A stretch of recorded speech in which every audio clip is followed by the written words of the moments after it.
صدر محترم، علماء کرام اور معزز حاضرین جلسہ، جس مبارک عنوان اور جس موضوع کے ماتحت اس جلسے کو بلایا گیا ہے، میں اس موضوع کے انتخاب اور اس اجلاس کی غرض و غایت پر آپ حضرات کو مبارکباد دیتا ہوں۔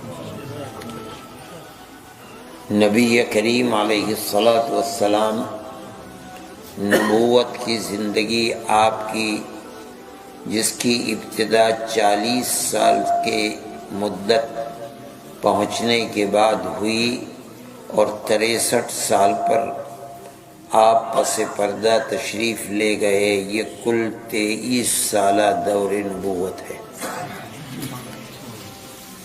اللہ تعالیٰ کو منظور تھا کہ 23 سال میں دنیا کا سب سے کامل و مکمل آسمانی مذہب پایہ تکمیل کو پہنچ جائے گا۔ چنانچہ جب پایہ تکمیل کو پہنچ گیا تو نبی کریم علیہ الصلاۃ والسلام کے سامنے ایسی علامات آنے لگیں کہ اب آپ اپنے رفیق اعلیٰ سے جا ملیں گے۔ آپ حج کے لیے تشریف لے گئے۔ عبادات کے اندر سب سے آخری عبادت جو فرض ہوئی وہ حج ہے۔ آپ نے اعلان فرمایا کہ میں اب حج کے لیے جا رہا ہوں۔ صحابہ نے ہزاروں نمازیں آپ کے پیچھے پڑھی تھیں۔ تقریباً 9 رمضان آپ کے ساتھ گزارے تھے۔ جانتے تھے کہ کس طرح نماز پڑھی جائے گی، کس طرح روزہ رکھا جائے گا۔ رسول اللہ صلی اللہ علیہ وسلم کو نماز پڑھتے دیکھا تھا، روزہ رکھتے دیکھا تھا، حج کرتے ہجرت کے بعد نہیں دیکھا تھا، یا یوں کہیے کہ فرض ہونے کے بعد حج کرتے ہوئے نہیں دیکھا تھا۔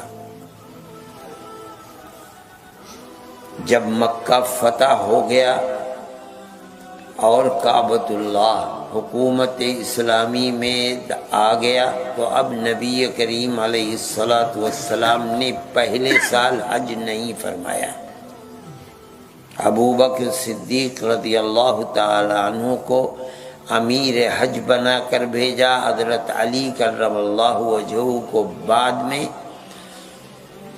جو صورتحال تھی، جو معاہدے تھے، ان معاہدوں کے سلسلے میں سورہ براءت میں جو اللہ نے حکم دیا ہے اس کے مطابق اعلان کرنے کے لیے بھیجا۔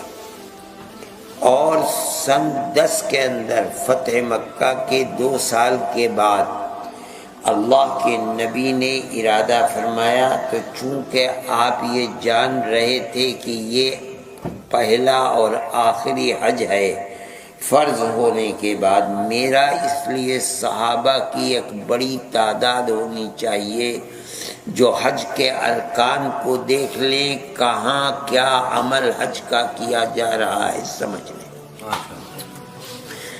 نبی کریم علیہ الصلاۃ والسلام مدینہ منورہ سے صحابہ کی بڑی تعداد کے ساتھ نکلے۔ صحابہ دیوانوں کی طرح دائیں بائیں آگے پیچھے، اور شور مچ رہا ہے لبیک اللہم لبیک۔ یہ قافلہ ہے اور ایسا مبارک قافلہ ہے کہ جو لوگ اس قافلے کے اندر شریک ہیں، ہمارا ایمان اور عقیدہ ہے کہ اب رہتی دنیا تک اتنے پاک باز لوگ پیدا نہیں ہوں۔ پھر اس قافلے کی بلندی کا یہ حال ہے کہ خود قافلہ سالار نبیوں اور رسولوں کا سردار حضرت محمد صلی اللہ علیہ وسلم ان کے ساتھ ساتھ ہیں۔ جو لوگ مدینہ منورہ نہیں آ سکے وہ راستوں میں انتظار کے لیے کھڑے ہیں کہ قافلہ گزرے گا اور یہ آپ کی ہم رکابی کا شرف حاصل کریں گے۔ احادیث میں آتا ہے کہ 4 تاریخ کو ذی الحج کی یہ قافلہ اپنے سپہ سالار حضرت محمد صلی اللہ علیہ وسلم جو میر کارواں بھی ہیں ان کے ساتھ پہنچے ہیں۔ اب اللہ کا نبی صحابہ سے چل رہا ہے، حج کے ارکان کو ادا کر رہا ہے اور بار بار کہتا ہے خذوا عنی مناسککم، خذوا عنی مناسککم لعلی لا احج بعد حجتی ہذہ۔ اے صحابہ مجھ سے حج کے ارکان کو سیکھتے چلو، لیتے چلو، میں کس جگہ کیا کر رہا ہوں، کس وقت کر رہا ہوں۔ اور فرماتے ہیں ہو سکتا ہے کہ پھر اب اس حج کے بعد میں پھر کبھی حج نہ کر سکوں۔ صحابہ کرام رضوان اللہ علیہم اجمعین دیوانوں کی طرح آپ سے حج کے طریقے کو سیکھ رہے ہیں اور سیکھتے چلتے ہیں۔ آپ اگر حدیث کی کتابوں کو پڑھیں گے تو پتہ چلے گا کہ صحابہ نے کس غور کے ساتھ اللہ کے نبی کی اس ہدایت کے بعد آپ کے افعال حج کو دیکھا ہے اور محفوظ کیا ہے۔ صحابی کہتا ہے کوئی آپ کے تمام ارکان کے انا اعلمکم بصلاۃ رسول اللہ صلی اللہ علیہ وسلم، میں اللہ کے نبی کی نماز کیسی تھی اوروں کے مقابلے میں زیادہ جاننے والا ہوں۔ صحابہ اور تابعین اکٹھے ہو جاتے تھے، بتاؤ کیسے، وہ سناتے تھے اور اس کی تصدیق کرتے تھے۔ کوئی کہتا ہے انا اعلمکم بحج رسول اللہ صلی اللہ علیہ وسلم، اور پورے ایک دو ڈیڑھ صفحے کی روایت کو بیان کرتے چلے جاتے ہیں۔ نبی کریم علیہ الصلوۃ والسلام نے مینا کے اندر ایک تقریر فرمائی، صحابہ تو دیوانوں کی طرح جمع تھے، اور وہ تقریر کیا ہے، اگر احادیث کو دیکھا جائے تو ایسا لگتا ہے کہ نبی کریم علیہ الصلوۃ والسلام نے جو سمجھ رہے ہیں کہ بس اب میں دنیا سے جانے والا ہوں، اس لیے کہ قرآن کی آیت نازل ہو چکی کہ آج ہم نے تمہارے دین کو مکمل کر دیا۔ آپ نے ایسا لگتا ہے کہ اس تقریر کے اندر 23 سالہ دور نبوت میں جو اہم تعلیمات تھیں، جو سبق صحابہ کو دیے تھے، آپ نے مختصر انداز میں ان کو دہرا دیا۔ یاد کر لو، اب میں جا رہا ہوں، اور اس کے 2.5-3 مہینے کے بعد آپ اس دنیا سے تشریف لے گئے۔ آپ نے وہاں اس تقریر کے بعد صحابہ سے فرمایا الا هل بلغت، مجھے بتاؤ کہ کیا میں نے جو اللہ کی امانت میرے پاس تھی، دین محمدی، کیا میں نے وہ دین تم تک پہنچا دیا یا نہیں پہنچایا؟ صحابہ نے بیک زبان عرض کیا یا رسول اللہ بلا، آپ نے دین پورا پہنچا دیا۔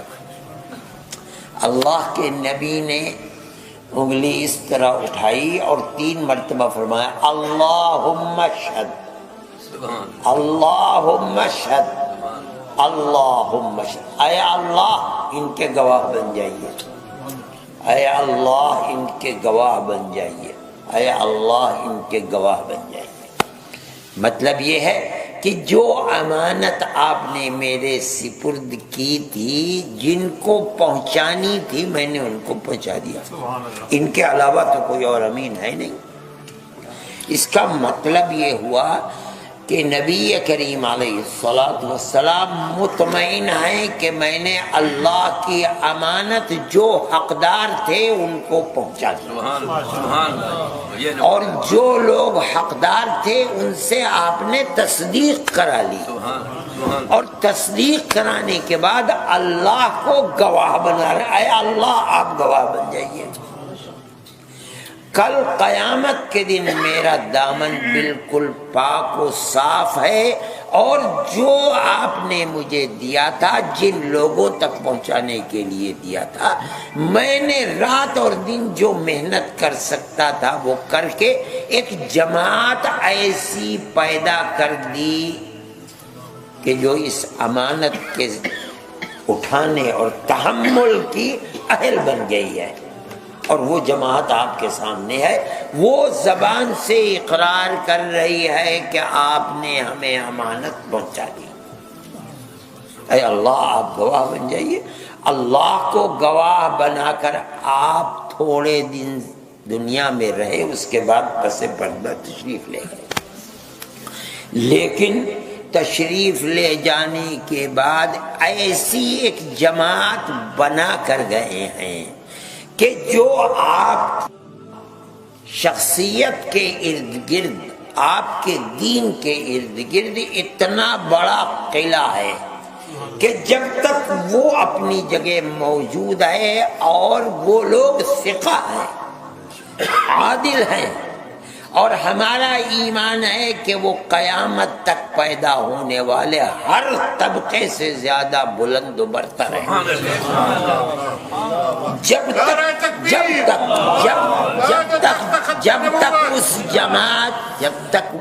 جماعت نے چاروں طرف سے آپ کی ذات کو اور آپ کے دین کو گھیرے میں لے رکھا ہے، دین کا کچھ بگڑتا نہیں۔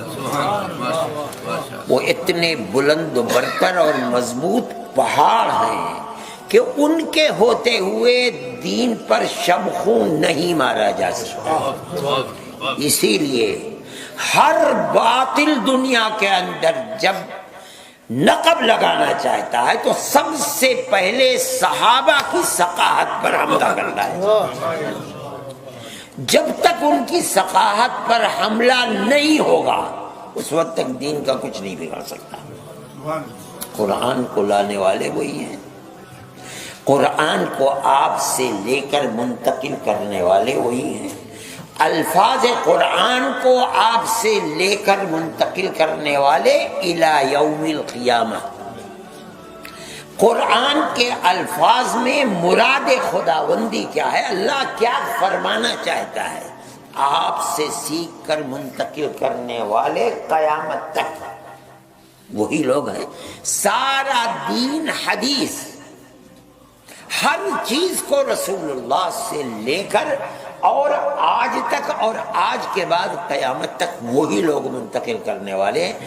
جو طبقہ یعنی اہل سنت والجماعت ان کو قابل اعتماد مانتا ہے، رسول اللہ کا صحیح امین مانتا ہے، اس کے نزدیک آج سے 1400 سال پہلے جیسا قرآن تھا آج بھی ویسے ہی ہے اور قیامت تک ویسے ہی رہے گا۔ ہاں، وہ لوگ جب ان کو ثقہ نہیں مانیں گے تو اس وقت دین کی دیواریں ٹوٹنے لگیں گی۔ اسی لیے علامات قیامت میں ایک حدیث میں نبی کریم علیہ الصلوۃ والسلام نے فرمایا اذا فعلت امتی 15 خصلۃ حل بها البلاء، میری امت جب 15 کام کرنے لگے گی تو امت پر رحمت کے دروازے بند ہو جائیں گے، مصیبتوں کے پہاڑ ٹوٹنے لگیں گے۔ تو صحابہ نے عرض کیا کہ یا رسول اللہ وما ہی، یہ کیا ہے، ہمیں بتائیے تاکہ ہم ان کے خلاف جہاد کرتے رہیں، اپنے معاشرے میں ان کو نہ گھسنے دیں، یعنی بالفاظ دیگر اللہ کی رحمت کے دروازے کو بند نہ ہونے دیں۔ تو نبی کریم علیہ الصلوۃ والسلام نے ایک ایک کر کے صحابہ کو بتلائی ہیں۔ اس کے آخر کے اندر ایک چیز فرمائی، وہ بڑی اہم چیز ہے، فرمایا اور جب تم دیکھو وَلَعَنَ آخِرُ هَذِهِ الْأُمَّةِ أَوَّلَهَا، جب امت کے بعد کے آنے والے بالکل جو چوٹی پر امت میں بیٹھتے ہیں ان کے اوپر لعنت بھیجنے لگے، سمجھ لو کہ اللہ کی رحمت کے دروازے بند ہیں۔ کیا مطلب، یہ دین قرآن اور جس دین کو میں لے کر آیا ہوں یہی تو اللہ کی رحمت کے دروازے کو کھولنے والا ہے۔ جب جو لوگ دین کو لے کر آئے ہیں وہی ناقابل اعتماد قرار دے دیے جائیں گے، بلکہ مشرک اور کافر اور فاسق اور فاجر العیاذ باللہ کہا جائے گا۔ اس کا مطلب یہ ہے کہ اب خدا کی رحمت کے دروازے بند ہو گئے۔ اگر وہ ناقابل اعتماد تھے تو کوئی بتائے قرآن کیسے قابل اعتماد ہو گیا؟ اگر وہی ناقابل اعتماد تھے تو بخاری، مسلم، ابو داؤد، ترمذی، نسائی، ابن ماجہ، موطا، ان کی کیا حقیقت ہے؟ ان سب کی بنیاد تو صحابہ کرام رضوان اللہ علیہم اجمعین ہی ہے، جنہوں نے رسول اللہ صلی اللہ علیہ وسلم کی زبان مبارک سے قرآن و حدیث کو سنا اور پتھر کی لکیر کی طرح محفوظ کر لیا، اور وہی لوگ ناقابل اعتماد ہوئے۔ دین کہاں سے محفوظ رہے گا؟ دین تو محفوظ نہیں رہ سکتا۔ اللہ نے اسی بنیاد کے اوپر قرآن میں رضی اللہ عنہم ورضوا عنہ اعلان کر دیا، وہ اللہ سے راضی ہے اور اللہ ان سے راضی ہے۔ اور ایک بات، ان لوگوں نے دین کو لیا، یہ اللہ کے نبی سے سب سے زیادہ اللہ کے بعد اللہ کے نبی ان کے محبوب تھے، ان سے محبت کرنے والے تھے۔ ہمارے دل کے اندر یہ جذبہ امڈتا ہے، کاش کہ ہم مدینہ منورہ میں ہوتے اور ہم وہیں مر جاتے اور وہیں کی زمین کا پیوند بن جاتے جہاں ہمارے محبوب آرام فرما رہے ہیں۔ ہونا یہ چاہیے تھا کہ جب اللہ کے نبی مدینہ منورہ میں پس پردہ تشریف لے گئے اور آرام فرما رہے، ہر صحابی ہاتھ پیر توڑ کر یہیں بیٹھ جاتا، اب ہم بھی یہیں مریں گے، اور کل کو قیامت کے دن اللہ کے نبی کے ساتھ یہیں سے اٹھیں گے۔ یہ جذبہ ہونا چاہیے تھا، مگر محدثین فرماتے ہیں کہ صحابہ میں مدینہ منورہ میں مر کر دفن ہونے والے کم ہیں بمقابلہ ان کے جو باہر جا کر کے مرے ہیں۔ کیا مطلب ہے؟ مطلب ہے کہ ہر صحابی اس امانت کو جو اللہ نے نبی کو دی تھی اور نبی نے وہ امانت صحابہ کو دے دی، اور یہ فرما کر گئے فَلْيُبَلِّغِ الشَّاهِدُ الْغَائِبَ، جو آج براہ راست مجھ سے لے رہا ہے دین کی امانت کو، وہ لے کر بیٹھ نہ جائے بلکہ ان لوگوں تک پہنچائے جو آج نہیں ہے۔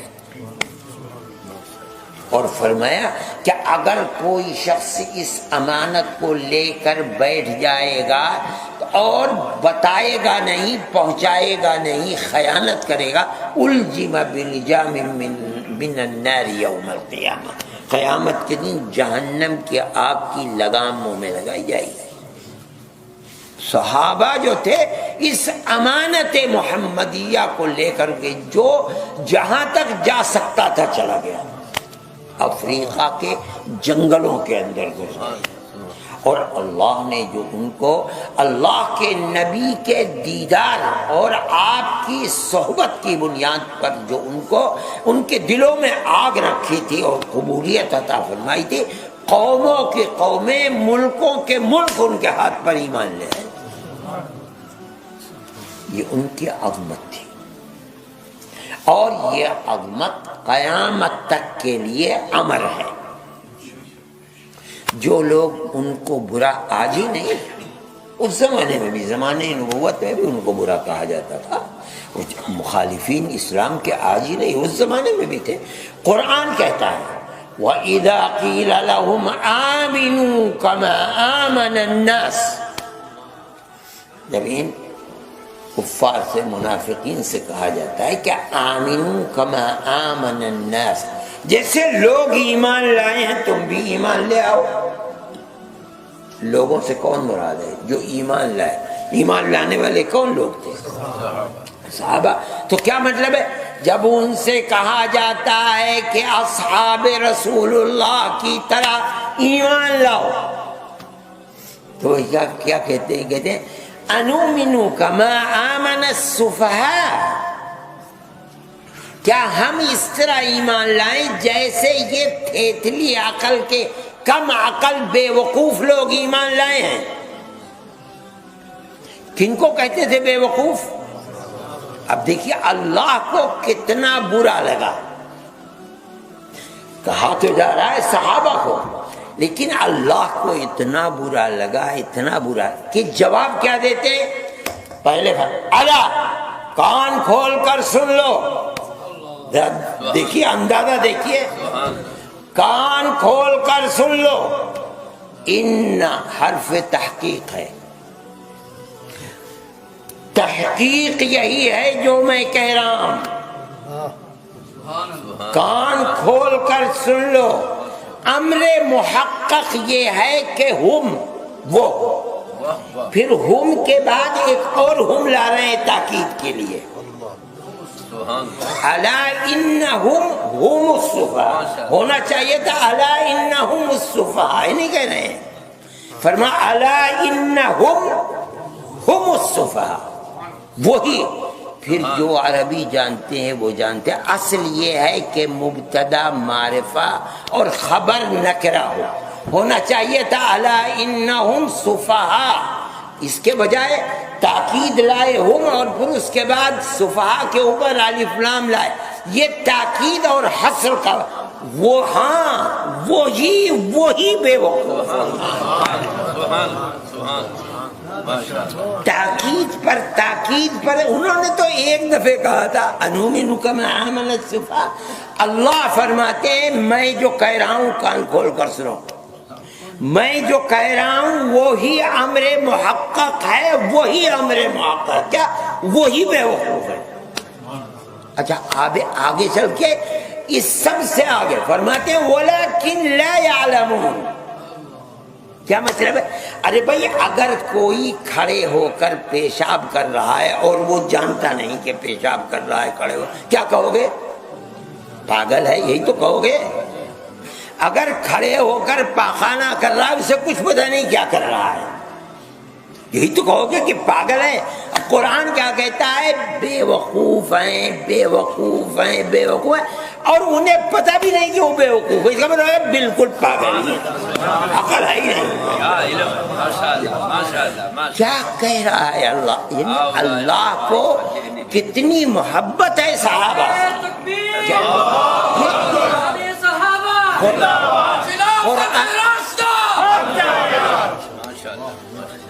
قرآن کی طرز تعبیر کو دیکھیے، اس کو کتنا برا لگا ہے کہ صحابہ کو علم نبوت کے جو سب سے بڑے امین ہیں، اور وہ علم نبوت جس کی حکومت الی یوم القیامہ چلے گی، اب کوئی دوسرا نبی آنے ہی والا نہیں ہے جو قیامت کے اندر جنت کا ٹکٹ کوئی دے کچھ نہیں، اب تو جو آپ نے ٹکٹ دیا ہے وہی الی یوم القیامہ چلے گا، اور اس کے امین صحابہ یہ پاگل، ان کو کہتے ہیں سفہاء۔ قرآن کہتا ہے کہ وہ تو پاگل ہیں، انہیں پتہ ہی نہیں کچھ۔ میرے بھائی یہ عظمت ہے صحابہ کی، صحابہ کی یہ عظمت جب تک مومن کے دل کے اندر ہے وہ راہ حق کے اوپر ہے، وہ معیار حق ہیں۔ اہل سنت والجماعت کا عقیدہ، اگرچہ لوگ یہ کہتے ہیں کہ رسول خدا کے سوا کوئی معیار حق نہیں ہے، کہتے ہیں لوگ یہ، مگر قرآن تو یہ کہتا ہے اور حدیث کے وہ معیار حق ہیں۔ قرآن کہتا ہے فَإِنْ آمَنُوا بِمِثْلِ مَا آمَنْتُمْ بِهِ فَقَدِ اهْتَدَوْا، اگر لوگوں کا ایمان ان کا ایسا ہے جیسا تمہارا ایمان ہے اے محمد اور اے اصحاب محمد، فَقَدِ اهْتَدَوْا، تو وہ ہدایت پر ہے۔ اگر ان کا ایمان تمہارا جیسا ایمان نہیں ہے تو وہ ہدایت کے اوپر نہیں ہے۔ اس کا کیا مطلب ہے؟ معیار حق کا تمہارا ایمان ہے، قیامت تک اگر کسی کا ایمان تمہارے ایمان کیا، اللہ نے سرٹیفکیٹ دے دیا فقط اہتدوا۔ اس لیے اہل سنت والجماعت کا تو مسلک یہی ہے کہ صحابہ معیار حق ہیں، کوئی اگر ان کو فاسق و فاجر العیاذ باللہ کہتا ہے میں کہوں گا قرآن سے وہی فاسق ہے، وہی فاسق ہے اور وہ پاگل ہے۔ میں نہیں کہہ رہا ہوں، قرآن کا انداز تعبیر یہی ہے۔ کوئی کہتا ہے وہ معیار حق نہیں ہے، میں کہتا ہوں وہی معیار حق ہے۔ اللہ کے نبی نے بھی فرما دیا ما انا علیہ واصحابی، فرمایا 73 فرقے ہوں گے، اور جگہ 72 ہوئے، میرے یہاں 73 فرقے ہوں گے، کلہم فی النار الا واحدۃ۔ صحابہ نے عرض کیا من ہم یا رسول اللہ، وہ کون ہے؟ اللہ کے نبی نے نہیں بتلایا۔ کون ہے کا مطلب تو یہ ہوتا کہ بھئی صحابہ ہیں یا تابعین ہیں، تبع تابعین ہیں، کون ہیں، عرب کے لوگ ہیں، عجم کے لوگ ہیں کہ نہیں، نہیں فرماتے۔ جواب جو ہونا چاہیے تھا من ہم کا، وہ جواب رسول اللہ نے نہیں دیا۔ تو پھر کیا فرمایا کون ہے کون نہیں ہے اس کی کوئی بحث نہیں، عرب اور عجم کی بات یہ ہے وہ طریقے کو جو اپنائے گا وہی جنتی ہوگا، جو نہیں اپنائے گا وہ جہنمی ہے۔ وہ طریقہ کیا ہے؟ ما انا علیہ واصحابی، جس پر میں ہوں اور میرے صحابہ۔ یہ کوئی بحث ہی نہیں کہ آج یا کل یا عرب یا عجم، اس سے کوئی بحث نہیں۔ بحث یہ ہے کہ جنت تک پہنچانے والی چیز جہنم سے بچانے والا راستہ ہے کیا؟ وہ ایک ہی راستہ ہے، چاہے کوئی اپنا لے، آج اپنا لے، کل کو اپنا لے، 1400 سال کے بعد اپنائے، 2000 سال کے بعد آئے، عرب اپنائے یا عجم اپنائے، وہ ایک ہی راستہ ہے۔ اور وہ کیا ہے؟ رسول اللہ اور اصحاب رسول اللہ کا۔ رسول اللہ کہہ سکتا تھا میرا راستہ، نہیں فرمایا۔ جو لوگ سب سے پہلے امین ہیں اور جو اپنی موت سے پہلے اتنی مضبوط بنیاد بنا دیں گے اسلام کی کہ قیامت تک ہر باطل اکھاڑنا چاہے گا باطل مٹ جائے گا، مگر وہ تو بنیاد اکھڑے گی نہیں۔ وہ کون لوگ ہیں؟ وہ صحابہ۔ اس لیے اور یہ کہ صحابہ جس راستے کو اختیار کریں گے وہ میرا ہی ہوگا، مجھ سے ہٹ کر نہیں۔ یہ اتنی بڑی شہادت ہے کہ اس سے بڑی شہادت کوئی اور نہیں۔ میرے بھائی یہ صحابہ کی عظمت ہے، اور اتنی عظمت ہے کہ اس کو بے شمار کتابیں اور قرآن کی آیت پورا قرآن صحابہ کی صداقت، ان کی امانت پر بول رہا ہے۔ اگر ان کی امانت اور صداقت نہیں ہوگی تو قرآن کو اللہ کی کتاب کہنا اور جیسا نازل ہوا تھا ویسے ہی ماننا مشکل ہو جائے گا۔ اس لیے اہل سنت والجماعت کا تو عقیدہ ہے، ایمان ہے۔ ہمیں اس اپنے ایمان اور عقیدے کو اتنا عام کرنا چاہیے کہ موجودہ نسلیں نہیں جانتی کہ کیا اہمیت ہے۔ ان کو بتانا چاہیے کہ اس عقیدے کی اہمیت کیا ہے۔